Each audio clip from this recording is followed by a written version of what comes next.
Africa boasts a rich and sophisticated medical heritage that predates many modern practices. Ancient civilizations developed intricate surgical techniques, pharmacological treatments, and community-based healthcare systems long before the advent of contemporary hospitals. Yet much of this invaluable knowledge remains underutilized or overlooked. How did African medical systems flourish for centuries? What groundbreaking discoveries are we now uncovering? And how can we reclaim, refine, and expand our indigenous healthcare solution? If you're passionate about Africa's potential, hit subscribe and let's explore together through the radio lens.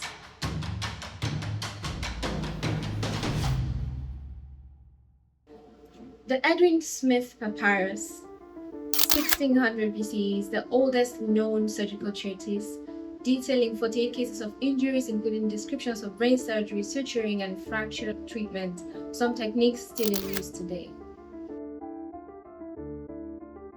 The Ebers Papyrus, 1550 BCE, lists over 700 remedies, including willow bark for pain relief, a precursor to aspirin, honey and resin for wound healing, known for their antibacterial properties, garlic for promoting heart health and boosting immunity. Now let's turn to West Africa, the intellectual and medical hubs of Timbuktu, 14th to 16th century.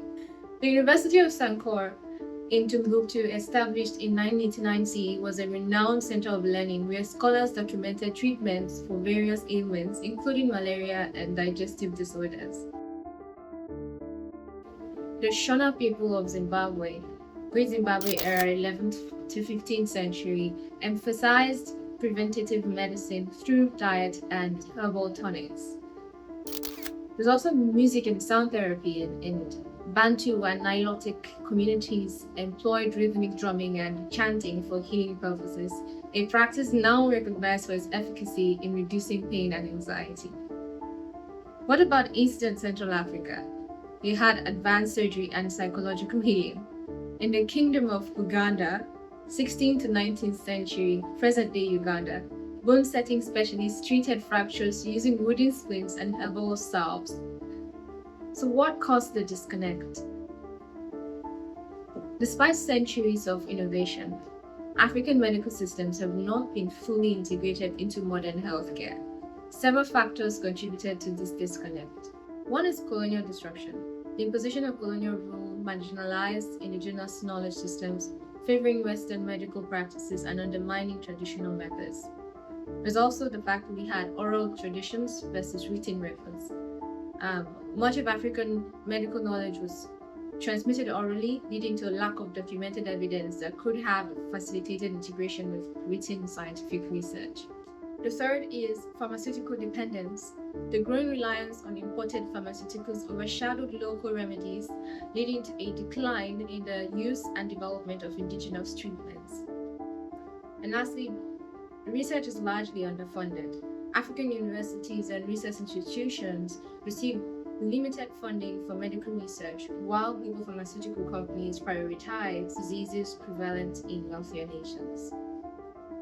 However, this knowledge persists, and today we possess new tools to validate, refine, and expand it.